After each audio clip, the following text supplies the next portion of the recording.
Hola, ¿qué tal amigos? ¿Cómo están? Bien, pues en esta ocasión vamos a ver un nuevo periférico. Vamos a ver la teoría de un nuevo periférico, un periférico que yo creo que todos estaban esperando porque es uno de los periféricos más utilizados para la industria. Cuando vamos empezando o cualquier proyecto que nosotros necesitemos, siempre vamos a tener que hacer una conversión de un voltaje a una representación digital, es decir, una DC, un convertidor de analógico a digital, Analog Digital Converter. Y pues en esta ocasión, este microprocesador tiene un ADC de 12 bits, ¿ok? Esta familia tiene dos ADCs, uno de 10 y uno de 12 bits. Pero en concreto, este micro tiene el de 12 bits y es el primer eh, periférico de analógico que vamos a revisar. Este micro tiene tres periféricos analógicos, que sería el ADC, el comparador analógico y el DAC, ¿ok?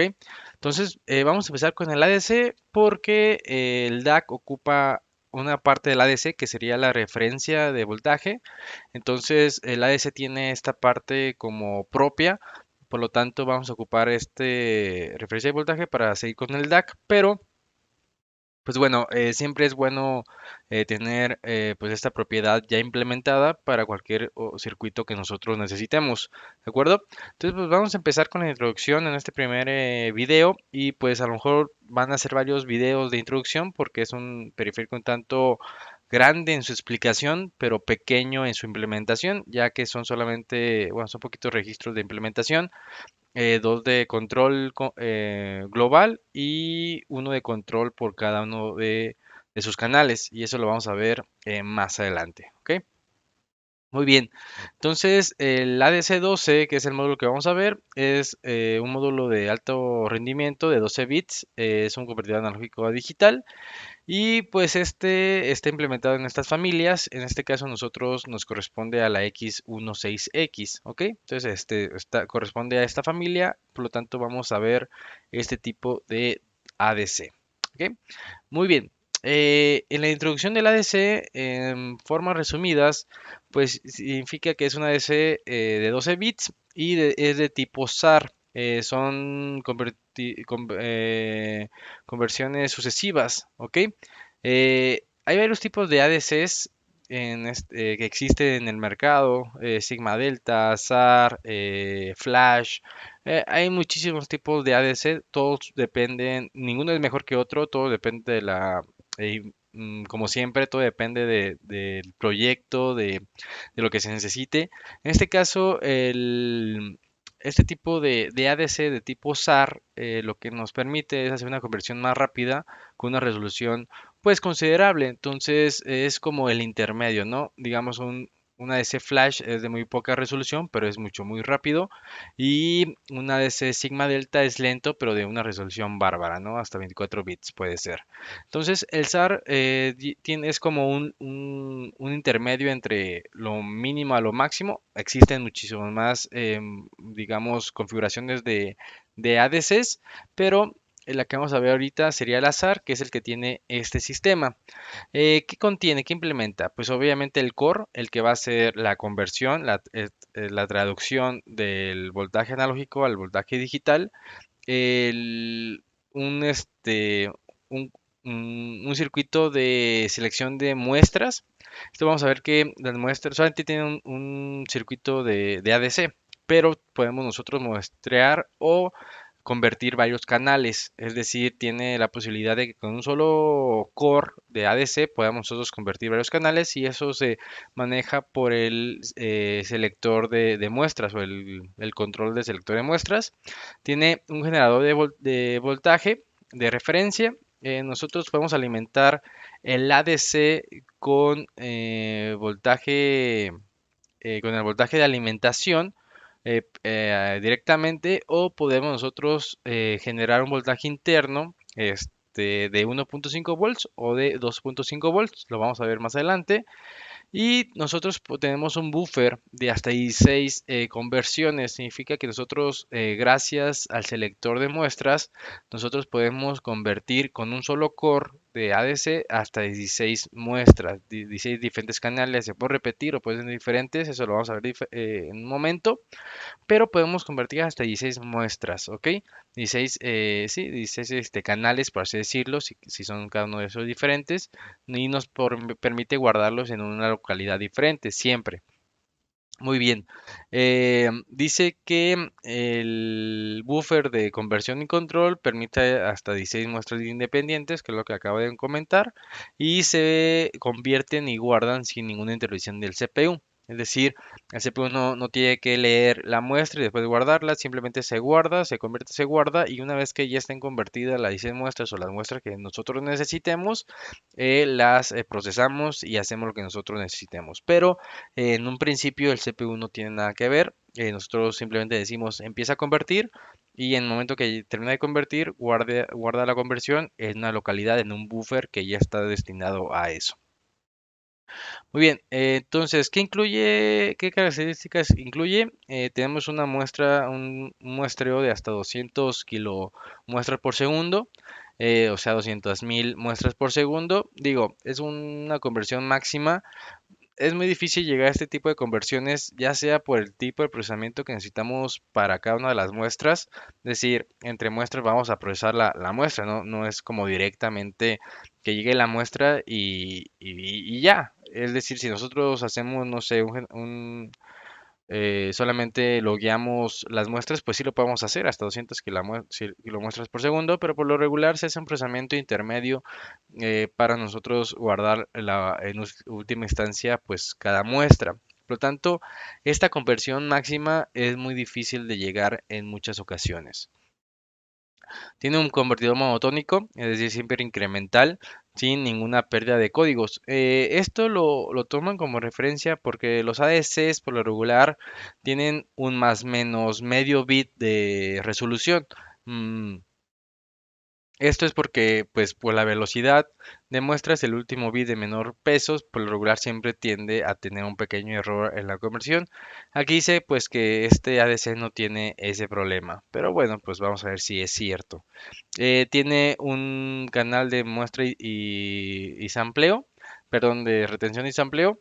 Este canal es el que nos permite a nosotros obtener el voltaje exterior, muestrear el voltaje exterior, tenerlo, reservarlo hasta que se haga la conversión. Si nosotros no tenemos bien configurado este módulo, pues como son capacitores los que se usan para obtener el voltaje analógico externo, si no se tiene bien configurado, el capacitor se puede descargar antes de tiempo y la muestra no puede ser tan exacta como debería de ser. Y esto depende de qué tan rápido varíe, obviamente, el voltaje externo. Mientras más lento, menos perdón, más tiempo de sampleo podemos nosotros obtener y mientras más rápido, pues el tiempo de sampleo debe ser menor para obtener las diferencias considerables, ¿no? Pero eso lo vamos a ver en cada situación y podemos programar pues estos periodos de sampleo sí, de sampleo, por software o por timers para obtener el óptimo en cada situación. La conversión se puede inicializar por software, es decir, un bit en un registro puede decir, oye, quiero iniciar la conversión, o podemos utilizar alguno de los dos timers que tiene incorporado este microcontrolador, el timer A o el timer B. Eh, También tenemos, como les comentaba al inicio, bueno, se puede generar un voltaje de referencia interno de 1.5 o de 2.5 volts. Este voltaje puede ser interno o externo también, es decir, aunque tenemos un voltaje interno de referencia, si nosotros quisiéramos un voltaje diferente a 1.5, a 2.5 o al voltaje de alimentación, nosotros podemos ingresarle un voltaje en específico al ADC. Obviamente con limitantes, creo que el máximo es 3.6 volts, pero lo podríamos hacer. Si nosotros quisiéramos un voltaje muy específico que la aplicación la necesitara, pues lo podemos realizar. O que queramos que sea muy estable el voltaje, también podemos tener este voltaje externo. Tiene 8 pines externos configurables como entrada. Bueno, aquí dice 8 pines y arribita dice que son 16. Ok, sí. Tenemos hasta 16 diferentes bueno, el multiplexor que selecciona las entradas tiene hasta 16 entradas, pero obviamente cada una de esas entradas podrá estar dada de alta o no, es decir, conectado a alguna entrada o no. En este caso tenemos 8 pines digitales de entrada y los otros 8 son configuraciones internas como un sensor de temperatura, como el voltaje de referencia, etcétera. Eh, Algunos se repetirán, otros no. Entonces, en particular tiene 8 pines externos que se pueden configurar como entradas analógicas. Bien.